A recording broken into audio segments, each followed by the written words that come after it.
Gracias, compañeros presidentes. Bienvenidos, señor secretario. Bienvenidos, bienvenidos todos. Señor secretario, no basta tener fe en un eslogan para que el país se mueva y, sobre todo, que se mueva en la dirección correcta.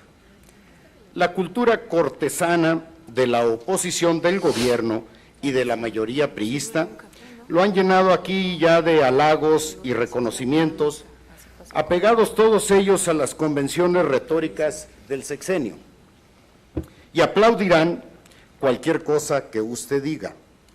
Repetirán con fervor histérico el evangelio oficial de que México está en movimiento, que Peña Nieto tiene talla de estadista y más expresiones de ese estilo. Escuche usted atento, señor secretario, ese reconocimiento dogmático a los resultados del gobierno y vea si alguno de ellos le concede cuando menos un guiño a la fúnebre realidad que vive la gran mayoría de los mexicanos.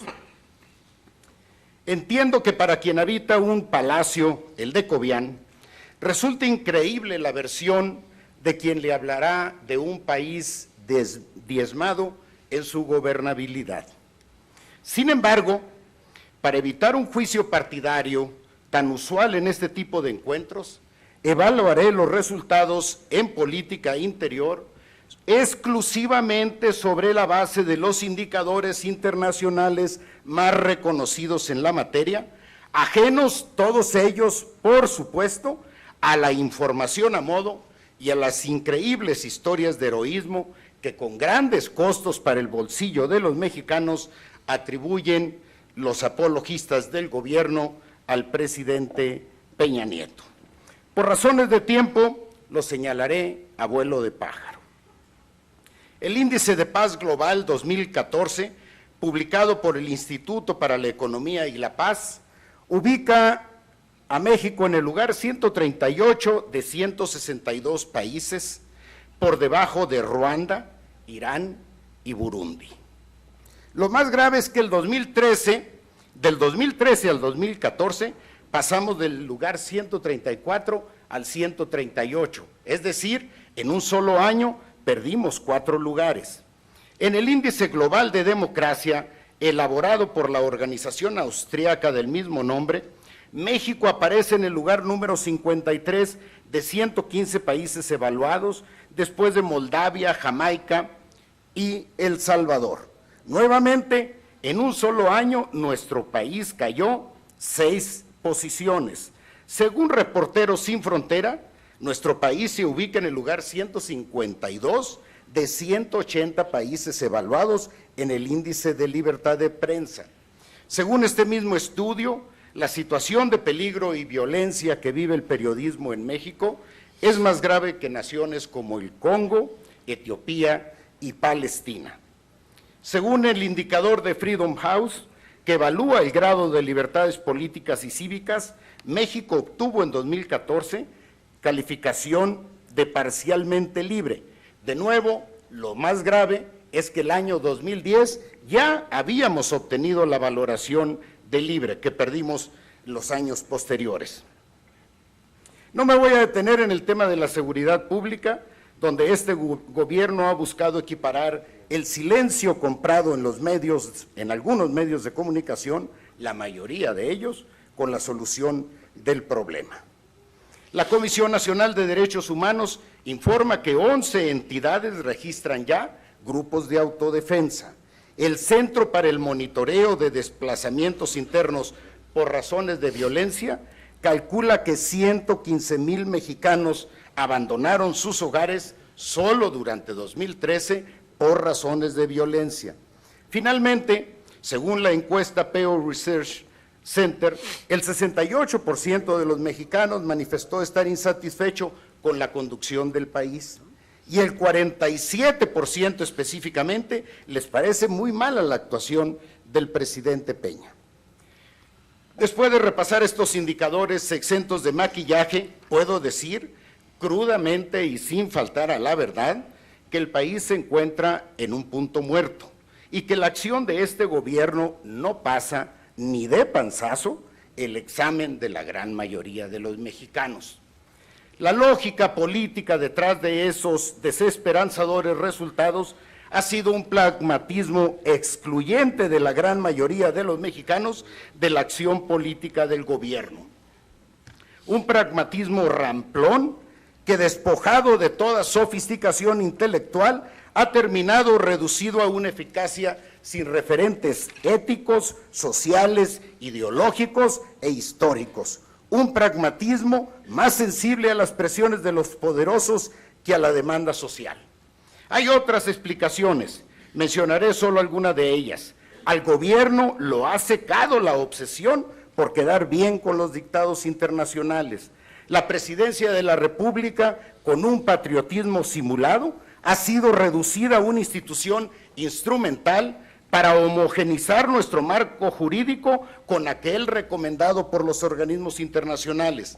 Las llamadas reformas estructurales que, según la propaganda oficial, traerían maná del cielo, han resultado un fiasco. Una vez más, la presidencia de la República ha sido posicionada como eje del sistema político de una manera anacrónica y autoritaria, hasta convertirla en la espina dorsal del subdesarrollo político del país. Ciertamente el autoritarismo está en la semilla del Estado mexicano, pero el presidente Peña Nieto lo ha revivido en una forma extrema tal que ha llevado a convertir el ejercicio del poder presidencial en una forma de despotismo institucional. De la escasa división de poderes que generó la alternancia, pasamos primero a la colindancia, a la subordinación después, para instalarlos finalmente en la promiscuidad entre poderes. No quiero llevar el ejemplo al extremo, solo citaré Michoacán, Sonora, donde chantajean al gobernador, y el Estado de México, donde simple y sencillamente lo desestiman. En lo que va de esta legislatura, el Congreso, la voz de una gran parte de los legisladores, no ha sido sino el eco del Ejecutivo, gracias al penoso alcahuetismo de la mayoría de ellos ante el señor presidente. Los límites de la privacidad fueron reducidos en aras de una supuesta mayor seguridad.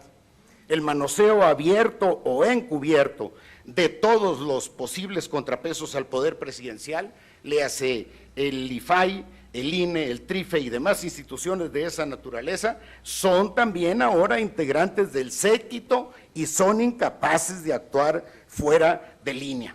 Basta citar el silencio cómplice del IFAI ante la geolocalización y el almacenamiento de datos de usuarios de telefonía, y el de Unifetel, que aprobó con el silencio cómplice de sus consejeros que quedara como una institución sin poder regulatorio. Ni para qué agregar algo del INE que no se haya dicho en exceso. La degradación de la política, de los políticos y del sistema es hoy una de las realidades más preocupantes. El propio concepto de oposición, como lo hemos podido ver aquí, está en crisis. Los procesos electorales siguen siendo un cochinero. Mientras se criminaliza la protesta social, la impunidad es el santo y seña de los poderosos. El rol del Estado es acotado por los grandes grupos económicos que solo van por lo suyo. El gobierno, acurrucado en sus brazos, los trata como entes soberanos, como si fueran sujetos de derecho propio. De esa forma, el Estado mexicano se ha convertido en un ente incapaz de proteger los intereses sociales más elementales. Producto de ello, termino, presidente, las fronteras entre pueblo y gobierno nunca habían sido tan notorias, y mucho menos tan herméticas, ni siquiera con Calderón. Y vaya que es ya mucho decir. Todas las encuestas muestran que el presidente Peña Nieto y su gobierno están reprobados. Es de tal dimensión su deterioro político que ya ni los vendedores de encuestas se atreven a salirles al frente. Hasta los voceros oficiales empiezan ya a matizar sus opiniones. Ese es el saldo del gobierno que hoy informa sobre su segundo año de ejercicio. y dada la distancia entre la visión oficial y la realidad, concluyo que nunca antes habíamos vivido una etapa de contradicciones tales que bien podríamos calificar al presente como un sexenio de esquizofrenia gubernamental. Gracias a todos por su atención. Cámara de Diputados, 62ª legislatura.